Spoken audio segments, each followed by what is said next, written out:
Hey, it's Mr. Greengrass. I'm going to teach you how to make flashcards for remembering your keywords in geography. On the Google Classroom, there's a list of keywords you need to know in each of your topics. To create your flashcards, you'll need just a pen, pencil, and a flashcard. You can bulk buy flashcards from Amazon. They don't cost the earth, and one pack should last you a while.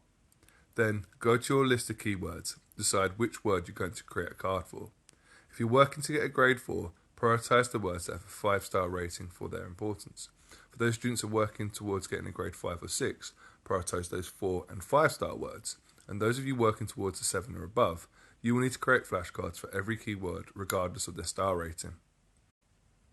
On one side, you're going to write the definition down. That is it.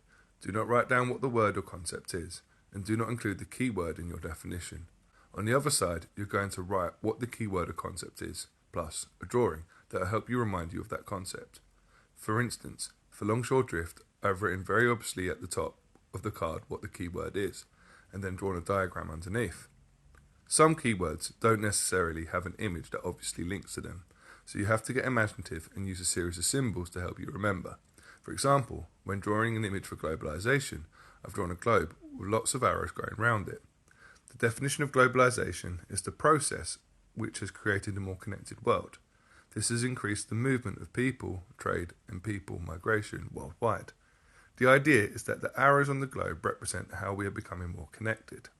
The reason why we use images as well as the keyword is because we remember images much easier than words. This is called the picture superiority effect. That's because scientists have shown that our brain processes images 60,000 times faster than text. So by pairing the keywords with pictures, we are more likely to remember the word. Creating the flashcard is just one part of the equation. We are now going to use them effectively and often. It can take as little as 5 to 10 minutes to go through your flashcards. Consistently using them is more important than the time spent going through them.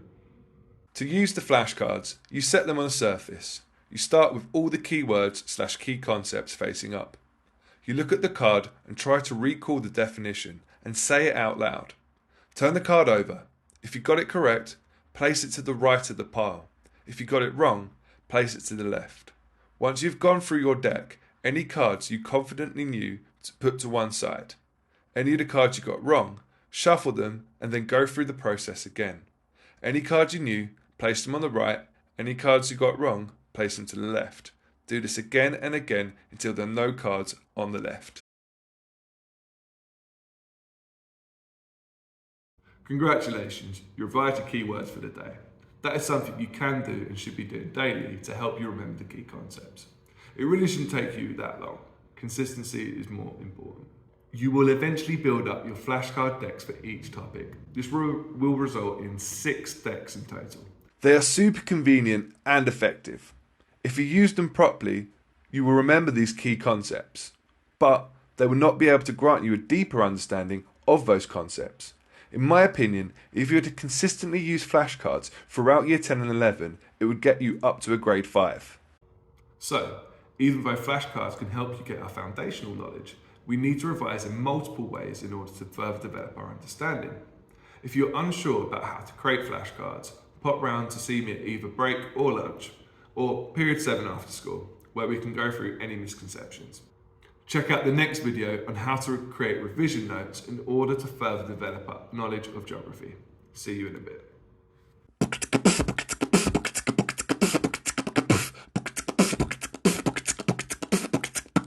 Mr. Double G, Mr. Double G, Mr. Double G, Mr. Double G, Mr. Double G, Mr. Double G, Mr. Double G, Mr. Double G, Mr. Double G, Mr. Double G, Mr. Double G, Mr. Double G, Mr. Double G, Mr. Double G, Mr. Double G, Mr. Double G.